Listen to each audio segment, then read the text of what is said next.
الله عليه وسلم إذا قلت لصاحبك يوم الجمعة أوصي فالعباد يكتب فقد لقوت أوصوا واسمعوا وأطيعوا رحمكم الله أوصوا واسمعوا وأطيعوا رحمكم الله أوصوا واسمعوا وأطيعوا رحمكم الله.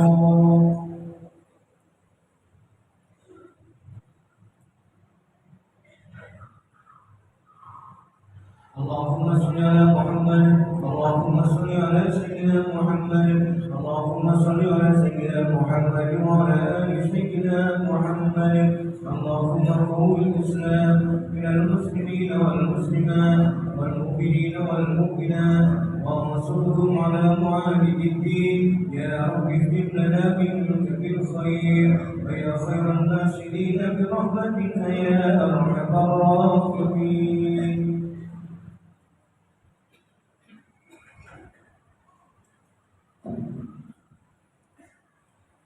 Assalamualaikum warahmatullahi wabarakatuh. Waalaikumsalam. Allahu Akbar, Allahu Akbar, Allahu Akbar, Allahu Akbar.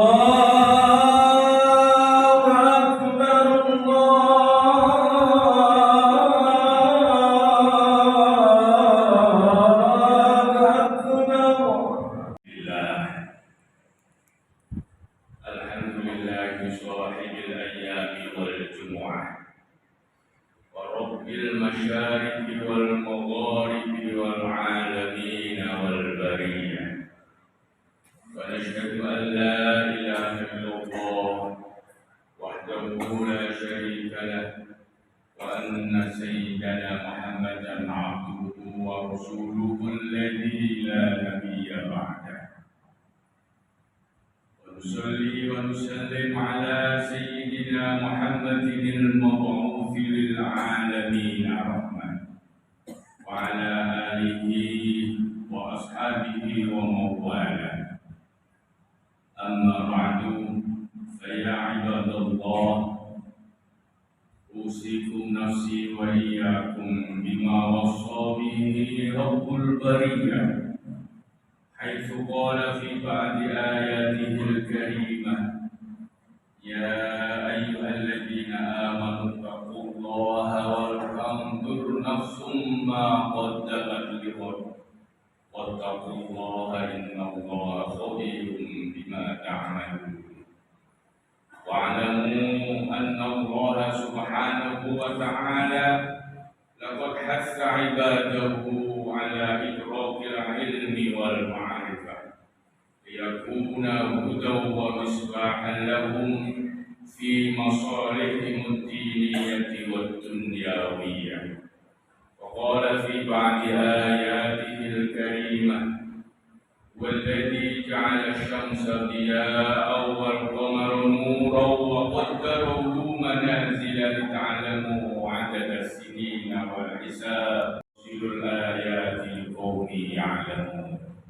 Sadaqallahul Azim. Hadirin jamaah salat Jumat yang dirahmati Allah Subhanahu wa taala.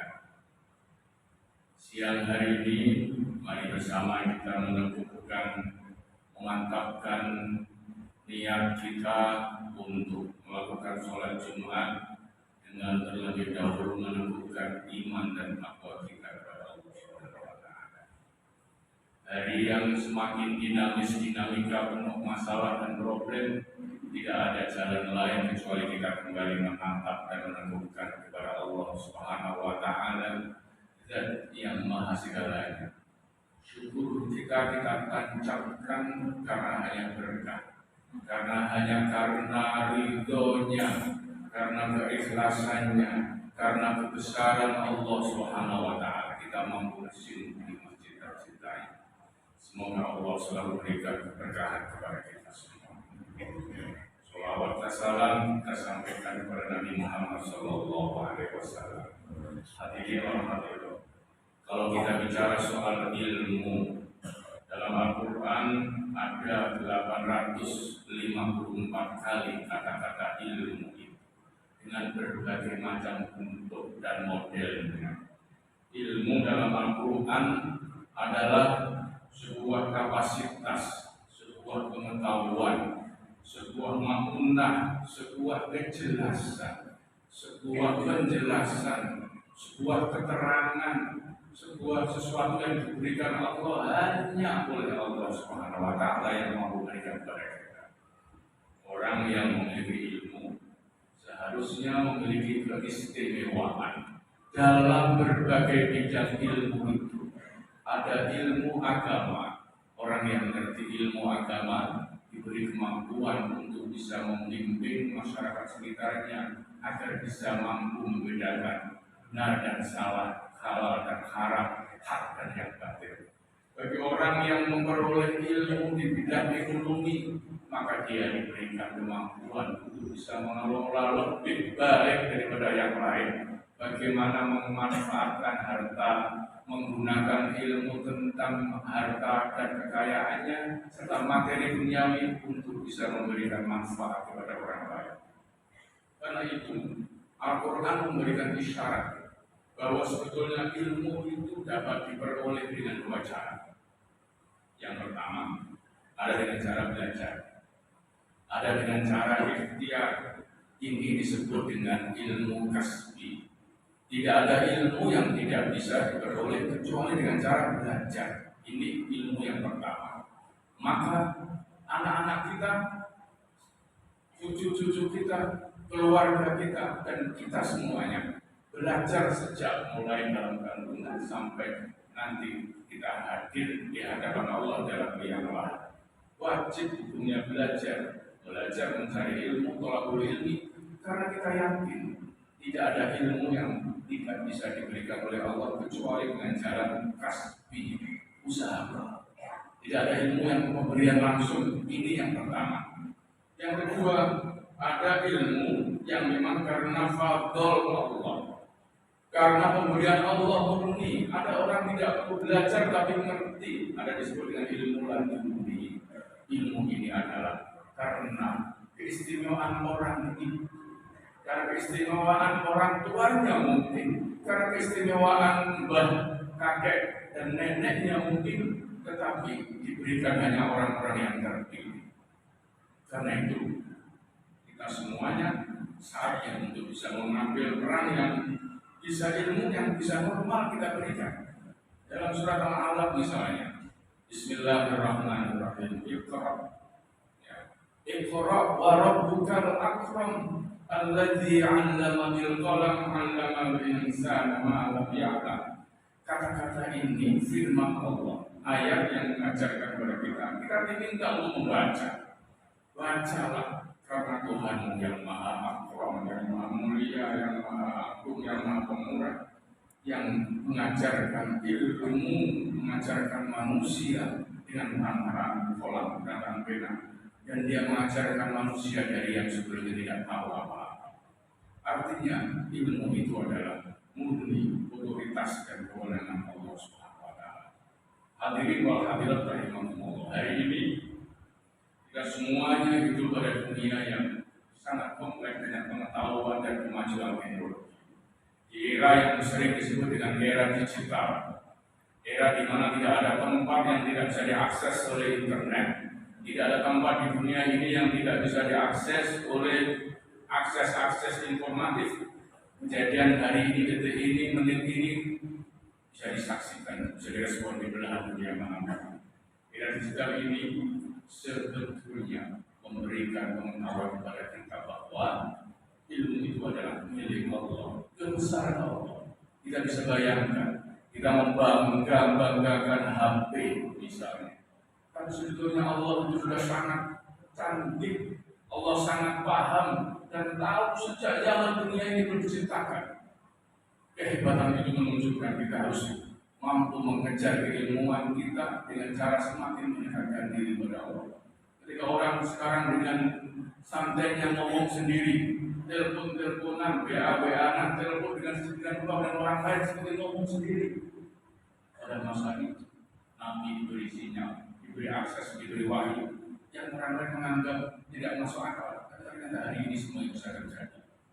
karena di dalam surat Ar-Rahman ayat 33 disebutkan Bismillahirrahmanirrahim.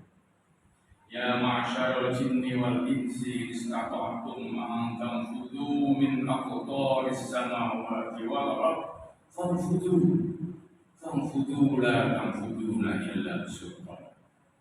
Wahai sekalian jin dan manusia, jika kalian sanggup menembus melintas penjuru langit dan bumi, maka tembuslah, maka lintasilah. Tapi kalian harus tahu bahwa tidak akan mampu menembusnya kecuali dengan sultan, kecuali dengan ilmu, kecuali dengan ilmu pengetahuan dan teknologi. Bahkan beberapa tafsir menyebut, misalnya dalam tafsir menurut Imam Al-Qurtubi menyebutkan pintu utama Allah mengajarkan manusia itu hanya dengan mengembangkan ilmu pengetahuan. Pintu utama untuk menjadi orang sukses adalah hanya dengan ilmu pengetahuan, kata Imam Al-Qurtubi. Ibnu Abbas misalnya, Abdullah bin Abbas menyebutkan tantangan jin dan manusia adalah ilmu pengetahuan itu sendiri yang sebetulnya tidak bisa mampu ditembus kecuali atas izin Allah. Hadirin wal hadirat rahimakumullah, jamaah sholat Jumat yang dimuliakan Allah Subhanahu wa taala.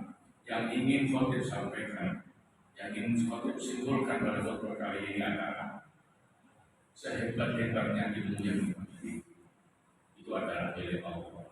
Ilmu yang hebat, ilmu yang bermanfaat, ilmu yang penuh dan sukseskan hanya karena Allah Subhanahu wa taala. Karena itu kita tidak boleh mendewakan ilmu yang kita miliki dengan berlebihan. Harus kita ingat bahwa tidak akan pernah dapat ilmu seorang itu balik karena Allah Subhanahu. Ini sebagai syarat kita untuk semakin mendekatkan diri, mentakarrubkan kita kepada Allah Subhanahu wa taala. Hadirin yang dirahmati oleh Allah Subhanahu wa taala, demikian yang bisa saya sampaikan. Mudah-mudahan khotbah pendek ini memberikan inspirasi pada kita untuk selalu semakin tawadhu, semakin rendah hati, semakin menyadari bahwa apapun yang kita miliki termasuk ilmu sejatinya adalah milik Allah Subhanahu wa taala. A'udzu billahi minasyaitonir rajim. Bismillahirrahmanirrahim. Yu'til hikmata man yasha' wa man yu'tal hikmata faqad utiya khairan katsiran wa ma yadhakkaru illa ulul albab. Barakallahu li wa lakum fil Qur'anil 'azim wa nafa'ani wa iyyakum bima fihi minal ayati wal dzikril hakim. Taqabbal minni wa minkum tilawatahu innahu was-sami'ul 'alim. Wa qul rabbi ighfir warham wa anta khairur rahimin. Allahumma salli wa sallim wa zid wa